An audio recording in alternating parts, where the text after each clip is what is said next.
ಬಹುಪಾಲು ಸಂದರ್ಭಗಳಲ್ಲಿ ಎದುರಾಳಿಗಳ ಕಟ್ಟಕಡೆಯ ಅಸ್ತ್ರ ಮಾನಸಿಕವಾಗಿ ಕುಗ್ಗಿಸುವಂತಹ ಪ್ರಯತ್ನ ಮಾಡ್ತಾರೆ ತಮ್ಮ ಪ್ರತಿಸ್ಪರ್ಧಿಯನ್ನು. ಮತ್ತೊಬ್ಬ ಸಾಕ್ಷಿದಾರ ಜಯಂತ್ ಅವರು ಬಂದಿದ್ದಾರಲ್ಲ, ಅವರು ದೂರು ಕೊಟ್ಟಾದ ಮೇಲೆ ಅವರ ತಾಯಿಯನ್ನು ನಿಂದಿಸುವಂತಹ ಪ್ರಯತ್ನಗಳು ಜೋರಾಗಿ ನಡೀತಿದೆ. ನೋಡಿ ಎಂಥ ಜಾಗ, ಕರುಣೆಯ ಸಾಕಾರ ಮೂರ್ತಿಯಲ್ಲಿ ನೆಲೆ ನಿಂತಿರುವಂತಹ ಜಾಗ ಅದು. ಅಲ್ಲಿರುವಂತಹ ಜನ ಮತ್ತು ಏನಲ್ಲಿ ತಪ್ಪೇ ಆಗಿಲ್ಲ ಅಂತ ಕೆಲವು ಮಂದಿ ಯಾರು ಪ್ರತಿಪಾದನೆ ಮಾಡ್ತಿದ್ದಾರೆ, ಅವ್ರು ಹೇಳ್ತಿರುವಂಥದ್ದು ಸತ್ಯನ ಸುಳ್ಳು ಅದು ಬೇರೆ ಪ್ರಶ್ನೆ, ತನಿಖೆ ಆಗಬೇಕು. ಆದರೆ ಅವರು ತಾಯಿ ನಿಂದನೆಯನ್ನು ಮಾಡ್ತಿದ್ದಾರೆ ಅನ್ನೋದಾದರೆ, ಯಾಕಂದರೆ ಜಯಂತ್ ಅವರು ತುಂಬ ಕೋಪದಲ್ಲೇ ಮಾತಾಡಿದ್ರು ದೂರು ಕೊಟ್ಟು ಬಂದ ಮೇಲೆ. ನನ್ನ ತಾಯಿನ ಹಾಗಂತಾರೆ ಹೀಗಂತಾರೆ ಅಂತ. ನೋಡಿ, ಒಬ್ಬ ತಾಯಿ ನಿಂದಕ ಸ್ತ್ರೀ ಪೀಡಕನೂ ಆಗಿರ್ತಾನೆ, ನೋ ಡೌಟ್. ತೀರಾ ಜಯಂತ್ ಅವರೇನೋ ಸಾಕ್ಷಿ ಹೇಳ್ತೀನಿ ಅಂತ ಬಂದರು. ಇವರ ಪೌರುಷ ಅಥವಾ ಮೀಸೆ ಇರುವಂತಹ ಏನು ಗಂಡಸೆ ಆಗಿದ್ದರೆ ಅಂಥವರು ಆತನನ್ನು ಖಂಡಿಸಬೇಕು. ಇಲ್ಲ, ನೀನು ಹೇಳ್ತಿರೋದು ತಪ್ಪು ಸುಳ್ಳು ಅಂತ. ಅದರ ಬದಲಿಗೆ ಆ ವ್ಯಕ್ತಿಗೆ ಜನ್ಮ ಕೊಟ್ಟಂತಹ ತಾಯಿಯನ್ನು ಅನ್ನೋದಿದೆಯಲ್ಲ, ಸಾಕಷ್ಟು ಸಂದರ್ಭಗಳಲ್ಲಿ ಕೂಡ ಈ ಕಮೆಂಟ್ಗಳಲ್ಲೂ ಕೂಡ ಅಂಥದ್ದು ಬರುತ್ತೆ, ಇಲ್ಲ ಅಂತ ಹೇಳೋದಿಲ್ಲ. ಅವ್ರ ಲೆಕ್ಕ ಏನು? ತಪ್ಪನ್ನು ಅಥವಾ ತಪ್ಪು ಅಂತ ಹೇಳಿದಾಗ ಸರಿ ತಪ್ಪು ಅದೊಪ್ಪೋಣ. ಆದರೆ ಎಲ್ಲ ಸಂದರ್ಭಗಳಲ್ಲೂ ಬಂದು ನಿಂದಿಸುವಂಥದ್ದು ಇದೆಯಲ್ಲ, ಜಯಂತ್ ಅವರ ವಿಚಾರ ನೋಡಿದಾಗ ತುಂಬ ಸಂಕಟ ಆಗುತ್ತೆ. ಅವ್ರಿಗೆ 40, 45, 50ರ ಮಧ್ಯೆ ಅಥವಾ 50ಕ್ಕಿಂತ ಜಾಸ್ತಿ ಇರುತ್ತೆ. ಇನ್ನು ಅವ್ರ ತಾಯಿ ಎಷ್ಟು ದೊಡ್ಡ ವಯಸ್ಸಿನ ಹೆಣ್ಣುಮಗಳಿರ್ತಾರೆ. ಅಥವಾ ಆ ಹಿರಿ ಜೀವವನ್ನು ನಿಂದಿಸೋದಿದೆಯಲ್ಲ, ಯಾರೆಲ್ಲ ನಿಂದಿಸ್ತಿದ್ದಾರೆ ಅಥವಾ ಕುಂಬಳಕಾಯಿ ಕಳ್ಳರಿದ್ದಾರೆ ಅವರ ವ್ಯಕ್ತಿತ್ವಕ್ಕೆ ಮತ್ತು ಅವರೂ ಕೂಡ ಮತ್ತೊಂದು ತಾಯಿಯ ಗರ್ಭದಿಂದ ಹುಟ್ಟಿರ್ತಾರಲ್ಲ, ಆ ತಾಯಂದಿರಿಗೆ ಮತ್ತು ಆ ಗರ್ಭಗಳಿಗೆ ಮಾಡುವಂತಹ ಬಹುದೊಡ್ಡ ಅಪಮಾನ ಮತ್ತು ಅಪಚಾರ ಆಗುತ್ತೆ. ಒಂದು ಸ್ತ್ರೀ ನಿಂದನೆ ಅಥವಾ ಸ್ತ್ರೀ ಪೀಡನೆ ಅಥವಾ ತಾಯಿ ನಿಂದನೆ ಅನ್ನುವಂಥದ್ದು. ಇದೆಲ್ಲ ಬಹುಮುಖ್ಯ ವಿಚಾರ. ಜಯಂತ್ ಅವರು ಕೊಟ್ಟಂತಹ ಕಂಪ್ಲೇಂಟ್ ಏನು ಅನ್ನುವಂಥದ್ದನ್ನು ನಾನು ನಿಮಗೆ ಹೇಳಬೇಕು. ಅದಕ್ಕಿಂತ ಮಿಗಿಲಾಗಿ ನಿನ್ನೆಯ ಮಹತ್ವದ ಬೆಳವಣಿಗೆ ಮತ್ತು ಸಿಕ್ಕಂತಹ ಅಸ್ಥಿಪಂಜರ ಒಂದಲ್ಲ 3 ಮನುಷ್ಯರ ಅಸ್ಥಿಪಂಜರ ಸಿಕ್ಕಿದೆ.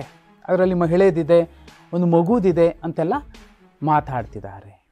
ಇದ್ರ ಜೊತೆಯಲ್ಲಿ ನಿನ್ನೆ 11ನೇ ಸ್ಪಾಟಲ್ಲಿ ಅವರು ಉತ್ಖನನ ಮಾಡಬೇಕಾಗಿತ್ತು. ಆದರೆ ಒಬ್ಬ ಅಧಿಕಾರಿ ಮತ್ತು ಸ್ಟೆಲಾ ವರ್ಗೀಸ್ ಅವರು, ಆ ಇಬ್ಬರೂ ಕೂಡ ಭೀಮನ ಪಾಲಿಗೆ ಬಹುದೊಡ್ಡ ಬಲವಾಗಿ ನಿಂತರು. ಯಾಕಂದರೆ 6ನೇ ಸ್ಪಾಟಲ್ಲಿ ಸಿಕ್ಕಂತಹ ಅಸ್ಥಿಪಂಜರದ FSL ರಿಪೋರ್ಟ್ ಬಂದ ಮೇಲೆ ಒಂದು ನಂಬಿಕೆ ಬಂತು SIT ಟೀಮ್ಗೆ ಮತ್ತು ಅಲ್ಲಿನ AC ಸ್ಟೆಲಾ ವರ್ಗೀಸ್ ಮೇಡಮ್ಗೆ. ಆ ಇಬ್ಬರೂ ಕೂಡ ಗಟ್ಟಿಯಾಗಿ ನಿಂತ್ಕೊಂಡ್ರು. ಆ ಸ್ಟೆಲಾ ವರ್ಗೀಸ್ ಅವರ ಜೊತೆಯಲ್ಲಿ ನಿಂತಹ ಅಧಿಕಾರಿ ಯಾರು? SIT ಅಧಿಕಾರಿ ಅನುಚೇತ್ ಅವರು. ನಿಜಕ್ಕೂ ಅನುಚೇತ್ ಅವರ ನಡೆ, ಅವರ ಕಾರ್ಯವೈಖರಿ ಶ್ಲಾಘನೀಯ ಮತ್ತು ಅವರಿಗೊಂದು ಸಲ್ಯೂಟ್ ಮಾಡಲೇಬೇಕಾಗುತ್ತೆ. ಯಾಕಂದರೆ ಇತ್ತೀಚೆಗೆ ಯಾರೋ ಮಂಜುನಾಥ್ ಗೌಡ ಅನ್ನುವಂತಹ ಆ ಯೂನಿಫಾರ್ಮ್ ಹಾಕೋದಕ್ಕೂ ಕೂಡ ಅರ್ಹರಲ್ಲ ಅಂತ ಬಹುಪಾಲು ಜನರಿಂದ ನಿಂದನೆಗೊಳಗಾದಂತಹ ವ್ಯಕ್ತಿ, ಆಕ್ಷೇಪಕ್ಕೊಳಗಾದಂತಹ ವ್ಯಕ್ತಿ ಏನೆಲ್ಲ ಮಾಡಿದ್ರು ಅನ್ನೋದನ್ನು ಬಹುಪಾಲು ಮಾಧ್ಯಮಗಳಲ್ಲೂ ಕೂಡ ಬಿತ್ತರ ಮಾಡಿದ್ರು. ಆದರೆ ಅವರಿಗೆ ಎದುರಾಗಿ, ಅವರಿಗಿಂತ ಭಿನ್ನವಾಗಿ ಅನುಚೇತ್ ಅವರು ನಿಲ್ತಾರೆ. ಯಾಕೆ ಅಂದರೆ ಭೀಮ ಮಾನಸಿಕವಾಗಿ ಕುಗ್ಗದಂತೆ ನೋಡ್ಕೊಳ್ತಾರೆ. ನೋಡಪ್ಪ, ನಿಂಗೇನಿದು ಗೊತ್ತಿದೆಯೋ ಅಷ್ಟನ್ನು ಹೇಳು, ಯಾಕಂದರೆ ತನಿಖೆ ನಡೀತಿದೆ. ಸತ್ಯಾಸತ್ಯತೆ ಹೊರಗೆ ಬಂದ ಮೇಲೆ ಅಷ್ಟೇ ಯಾರು ತಪ್ಪು ಯಾರು ಸರಿ. ನಿನ್ನ ತಪ್ಪೊಪ್ಪಿಗೆಯ ಲೆಕ್ಕಾಚಾರದ ಪ್ರಕಾರ ನಿಂಗೇನಾದರೂ ಶಿಕ್ಷೆ ಆಗುತ್ತೆ. ಒಂದು ವೇಳೆ ನೀನು ಸತ್ಯವನ್ನು ಹೇಳಿದರೆ ನಿಂಗೆ ಯಾವ ಸಮಸ್ಯೆ ಆಗೋದಿಲ್ಲ, ನೀನು ಯೋಚನೆ ಮಾಡಬೇಡ ಅಂತ ಹೇಳಿ ಅವರನ್ನು 11ನೇ ಪಾಯಿಂಟಲ್ಲಿ ಉತ್ಖನನ ಮಾಡುವಂತಹ ಸಂದರ್ಭದಲ್ಲಿ ಭೀಮ ಹೇಳಿದ ಕಾರಣಕ್ಕೋಸ್ಕರ 100 ಮೀಟರ್ ಎತ್ತರದ ಬಂಗ್ಲೆ ಗುಡ್ಡಕ್ಕೆ ಕರ್ಕೊಂಡು ಹೋಗ್ತಾರೆ. ಅಲ್ಲಿ 3 ಮನುಷ್ಯರ ಅಸ್ಥಿಪಂಜರಗಳು ಸಿಕ್ಕಿವೆ. ಮತ್ತು ನೋಡಿ, ಅದರಲ್ಲಿ ಎರಡು ಮಾಧ್ಯಮ ಮಾತ್ರ, ಅದು ಕೂಡ ಒಂದು ಅಡಿಯಲ್ಲೇ ಸಿಕ್ತು, ಅಗ್ಯೋಕ್ಕೆ ಮುಂಚೆನೇ ಸಿಕ್ತು, ಮೇಲೆ ಬಿದ್ದಿತ್ತು. ಯಾರಾದರೂ ಅಸ್ಥಿಪಂಜರಗಳನ್ನು ಇಂತಹ ಉತ್ಖನನ ನಡೆಯುವಂತಹ ಸಂದರ್ಭದಲ್ಲಿ, ಅದರಲ್ಲೂ ಮಿಗಿಲಾಗಿ ಇಡೀ ದೇಶದ ಮತ್ತು ವಿಶ್ವದ ಕಣ್ಣು ಈಗ ಆ ಜಾಗದ ಮೇಲಿರುವಂತಹ ಸಂದರ್ಭದಲ್ಲಿ ಹುಚ್ಚು ಹಿಡಿದಿದ್ರೆ ಮಾತ್ರ ಆ ಮೂಳೆಗಳನ್ನು ತಂದು ಅಲ್ಲಿ ಬಿಸಾಕಿ ಹೋಗ್ತಾರೆ. ಅವರ ಪ್ರತಿಪಾದನೆ ಹೇಗಿದೆ ಅಂದರೆ, ಹಿಂದಿನ ರಾತ್ರಿ ಯಾರೋ ತಂದು ಬಿಸಾಕಿದ್ದಾರೆ, ಆ ಕಾರಣಕ್ಕೋಸ್ಕರ ಸಿಕ್ಕಿದೆ ಅಂತ. ಇಂತಹ ಜನ ಪತ್ರಿಕೋದ್ಯಮ ಮಾಡೋದಕ್ಕಿಂತ ಎಲ್ಲಾದರೂ ಬೇರೆ ಕೆಲಸ ಮಾಡೋದು ಉತ್ತಮ ಆಗುತ್ತೆ. ಸತ್ಯ ಸುಳ್ಳು ನಾವು ತೂಗಕ್ಕೆ ಹಾಕಲ್ಲ, ಯಾಕಂದರೆ ಅದಕ್ಕೆ ಅಂತ ಒಂದು ನ್ಯಾಯ ವ್ಯವಸ್ಥೆ ಇದೆ. ಏನಿದೆ ಏನಿಲ್ಲ ಅನ್ನೋದನ್ನಷ್ಟೇ ನಾವು ಹೇಳಬೇಕಾಗತ್ತೆ. ಅದು ಕೂಡ ಒಬ್ಬ ಮನುಷ್ಯನಾಗಿ ನಾವು ಹೇಳೋಕ್ಕಾಗಿಲ್ಲ ಅಂದರೆ ಮೃಗಗಳಿಗಿಂತ ಕಡೆ ಆಗ್ತೀವಿ. ಅದಕ್ಕಿಂತಲೂ ಭಿನ್ನವಾದಂತಹ ಬೇರೆ ಯಾವ ಉದಾಹರಣೆ ಉಪಮೆಯನ್ನು ಕೊಡೋದು ಸರಿ ಅಲ್ವೇನು? ಮೃಗಕ್ಕೂ ಕೂಡ ಒಂದು ಸ್ವಲ್ಪ ಕಾಳಜಿ ಕಳಕಳಿ ಇರುತ್ತೆ. ಅವ್ರಿಗೂ ಕೂಡ ತಾಯಿ ತಂದೆ ಎನ್ನುವಂತಹ ಒಂದು ಒಲವು ಸೆಳೆತಗಳಿರ್ತವೆ, ಮೃಗಗಳಲ್ಲೂ ನೋಡಿತ್ತು. ಆದರೆ ಅದನ್ನು ಮೀರಿದ ಒಂದು ವಿಕೃತ ಗುಣ ಇರುವಂತಹ ಕೆಲವರು ಜಯಂತ್ ಅವರ ತಾಯಿಯನ್ನು ನಿಂದಿಸ್ತಾರೆ ಅಂದರೆ ಅವರಿಗೆ ನಿಜಕ್ಕೂ ನಾಚಿಕೆ ಆಗಬೇಕು. ಯಾಕಂದರೆ ಅವ್ರ ದೂರಲ್ಲಿ ನೋಡಿ ನಿಮಗೆ ತುಂಬ ಸಂಕಟ ಆಗುತ್ತೆ. ಅವ್ರ ದೂರ ಏನಿದೆ ಜಯಂತ್ ಅವ್ರದ್ದು, ಅವ್ರು ಮೆನ್ಷನ್ ಮಾಡಿದ್ದಾರೆ, ಎಲ್ಲೋ ಕೆಲವು ಪೊಲೀಸರ ಕಾರಣಕ್ಕೆ ಒಂದು ಹೆಣ್ಣು ಮಗಳು ಅವಳ ಸಾವಿಗೆ ಒಂದು ನ್ಯಾಯ ಸಿಗದೆ, ಅವಳ ಶವಕ್ಕೆ ಒಂದು ಘನತೆ ಸಿಗದೆ ಕೊಳೆತು ಹೋಗ್ಬಿಡುತ್ತೆ.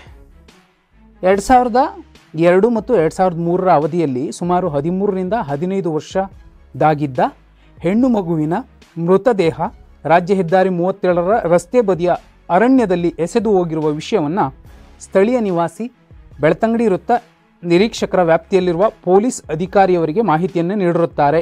ಈ ಮಾಹಿತಿ ಪಡೆದು 1 ವಾರದ ನಂತರ ಆಟೋದಲ್ಲಿ ಸುಮಾರು ಮಧ್ಯಾಹ್ನ 2 ಗಂಟೆ ಸುಮಾರಿಗೆ ಸ್ಥಳಕ್ಕೆ ಬಂದ ಪೊಲೀಸ್ ಅಧಿಕಾರಿ ಫೋಟೋ ತೆಗೆದುಕೊಂಡಿದ್ದಾರೆ. ನಂತರ ಸ್ಥಳೀಯರಿಗೆ ಇದು ಸುಮಾರು 35ರಿಂದ 40 ವರ್ಷದ ಹೆಂಗಸಾಗಿದ್ದು ಜೀವನದಲ್ಲಿ ಜಿಗುಪ್ಸೆ ಉಂಟಾಗಿ ಆತ್ಮಹತ್ಯೆ ಮಾಡಿಕೊಂಡಿದ್ದಾರೆ. 1 ರಿಂದ 2 ಫೀಟ್ ಆಳದ ಹೊಂಡ ತೋಡಿ ಹೆಣ್ಣುಮಗಳ ಶವವನ್ನು ಹೂತು ಹಾಕಿದ್ದಾರೆ. ಮೃತಪಟ್ಟ ಹೆಣ್ಣುಮಗಳ ಪ್ರಾಯ ಸುಮಾರು 13 ರಿಂದ 15 ವರ್ಷ ಆಗಿರುತ್ತದೆ. ಮೃತಪಟ್ಟ ಹೆಣ್ಣುಮಗಳ ಮೃತದೇಹ ಸಿಕ್ಕಿದ ತಕ್ಷಣ ಕಾನೂನು ಚೌಕಟ್ಟಿನ ಯಾವುದೇ ಕ್ರಮಗಳನ್ನು ಕೈಗೊಂಡಿರುವುದಿಲ್ಲ. ಒಂದು, ಅರಣ್ಯ ಪ್ರದೇಶದಲ್ಲಿ ಇದ್ದ ಮೃತದೇಹದ ಮಾಹಿತಿಯನ್ನು ಸ್ಥಳೀಯರು ನೀಡಿದ ತಕ್ಷಣದಲ್ಲಿ ಸ್ಥಳಕ್ಕೆ ಭೇಟಿ ನೀಡದೆ 1 ವಾರದ ನಂತರ ಬಂದು ಮೃತದೇಹ ಸಿಕ್ಕಿದ ಸ್ಥಳದಲ್ಲಿಯೇ ಮಣ್ಣು ಮಾಡಿರುತ್ತಾರೆ. 2ನೇದ್ದು, ಈ ಪ್ರಕರಣಕ್ಕೆ ಸಂಬಂಧಿಸಿದಂತೆ ಯಾವುದೇ ಪ್ರಕರಣಗಳನ್ನು ದಾಖಲಿಸಿಕೊಂಡಿರುವುದಿಲ್ಲ. 3ನೇದ್ದು, ಮೃತದೇಹ ಸಿಕ್ಕಿದ ಸ್ಥಳ ಮಹಜರನ್ನು ಮಾಡಿರುವುದಿಲ್ಲ. 4ನೇದ್ದು, ಮೃತದೇಹದ ಮರಣೋತ್ತರ ಪರೀಕ್ಷೆ ನಡೆಸಿರುವುದಿಲ್ಲ. 5ನೇ ವಿಚಾರ, ಅರಣ್ಯದಲ್ಲಿ ದೊರೆತ ಮೃತದೇಹದ ವಿಷಯಕ್ಕೆ ಸಂಬಂಧಿಸಿದಂತೆ ಅರಣ್ಯ ಇಲಾಖೆಯವರಿಗೆ ಮಾಹಿತಿಯನ್ನು ನೀಡಿರುವುದಿಲ್ಲ. ಹಾಗಾಗಿ ತಾವುಗಳು ಈ ಪ್ರಕರಣವನ್ನು ಗಂಭೀರವಾಗಿ ಪರಿಗಣಿಸಿ ತಪ್ಪಿತಸ್ಥರ ವಿರುದ್ಧ ಸೂಕ್ತ ಕಾನೂನು ಕ್ರಮ ಕೈಗೊಳ್ಳಬೇಕೆಂದು ಈ ಮೂಲಕ ವಿನಂತಿಸಿಕೊಳ್ಳುತ್ತೇನೆ. ಜಯಂತ್ ಅವರು ಹೇಳಿದ್ರು, ನನ್ನ ಹತ್ರ ಸಾಕ್ಷಿ ಇದೆ, ದಾಖಲೆ ಇದೆ, ಎಲ್ಲ ಇದೆ ಅಂತ. ಪೊಲೀಸರೇ ಈ ಥರ ಮಾಡಿಬಿಟ್ರು ಅಂದರೆ ಯಾರ ಕುಮ್ಮಕ್ಕಿನಿಂದ, ಯಾರ ಪ್ರಭಾವಕ್ಕೆ ಒಳಗಾಗಿ ಈ ಕೆಲಸ ಮಾಡಿರಬಹುದು. ಯಾಕಂದರೆ ಒಡನಾಡಿ ಸಂಸ್ಥೆಯ ಸ್ಟ್ಯಾನ್ಲಿ ಅವರು ಸ್ಪಷ್ಟವಾಗಿ ಹೇಳಿದ್ರು, ಅಲ್ಲಿನ ಎಲ್ಲ ಕೊಲೆಗಳ, ಬಹುಪಾಲು ಕೊಲೆಗಳ ಮೋಡಿಸ್ ಆಪರೆಂಡಿ ಒಂದೇ ಥರ ಕಾಣಿಸುತ್ತೆ. ಎಲ್ಲೋ ಒಬ್ಬ ಪ್ಲಾನರೇ ಇದ್ದಾನೆ ಹಿಂದೆಗಡೆ ಅನ್ನೋದಾದರೆ ಅವನು ಎಂಥವನೇ ಆಗಿರಲಿ, ಅಲ್ಲಿನ ದೊಡ್ಡವರು ಅನಿಸಿಕೊಂಡವರು ಅಂಥವನನ್ನು ಯಾಕೆ ಬೆಳಕಿಗೆ ಮುಂದಕ್ಕೆ ತಳ್ತಿಲ್ಲ, ಅಥವಾ ಅವ್ರಿಗೆ ಗೊತ್ತಿದೆಯೋ ಗೊತ್ತಿಲ್ವೋ ಸೆಕೆಂಡ್ರಿ. ಆದರೆ ದೊಡ್ಡವರೊಬ್ರು ಇದ್ದಾಗ್ಯೂ ಕೂಡ ಇಂಥವೆಲ್ಲ ಯಾಕೆ ನಡೀತಿದ್ದಾವೆ? ಇಲ್ಲಪ್ಪ ಅವ್ರು ತಪ್ಪಿಲ್ಲ ಅಂತ ಒಪ್ಕೊಳ್ಳೋಣ, ಆದರೆ ಅವ್ರ ವ್ಯಾಪ್ತಿಯಲ್ಲಿ ಯಾಕೆ ಹೀಗಾಗ್ತಿದೆ? ಒಂದು ವೇಳೆ ಗೊತ್ತಿದ್ದರೆ ಅಂಥವ್ರನ್ನು ಮುಂದೆ ತಂದು ನಿಲ್ಲಿಸಿದ್ರೆ ಅವ್ರಿಗೆಷ್ಟು ದೊಡ್ಡ ಘನತೆ ಸಿಗುತ್ತೆ. ಆ ಜಾಗದ ಬಗ್ಗೆ ಮತ್ತಷ್ಟು ನಂಬಿಕೆ, ವಿಶ್ವಾಸ ಬರುತ್ತೆ. ಈಗ ಮಸಿ ಬೆಳೆದಿದ್ದಾರೆ, ಕಳಂಕ ಬಿದ್ದಿದೆ, ಅದು ಅಳಿಸ್ಬೇಕು. ಒಂದು ಅಗ್ನಿ ದಿವ್ಯವನ್ನು ಹಿಡ್ಕೊಂಡು ಈಗ ಅಗ್ನಿ ಪರೀಕ್ಷೆಗೆ ನಿಂತ್ಕೋಬೇಕು. ಅದಕ್ಕೂ ಮುಂಚೆನೇ ಅಂಥದ್ದೇನಾದರೂ ಇದ್ದರೆ, ಅದು ನಿಜವೇ ಆಗಿದ್ದರೆ, ಅಂತಹ ಪ್ಲಾನರ್, ಸಿಂಗಲ್ ಪ್ಲಾನರ್, ಒಬ್ಬನೇ ಪ್ಲಾನರ್, ಮಾಸ್ಟರ್ ಮೈಂಡ್ ಯಾವನಾದರೂ ಇದ್ದರೆ ವಿಕೃತ ಕಟುಕ, ಅವನಿಗೆ ಶಿಕ್ಷೆ ಆಗಬೇಕಲ್ವಾ?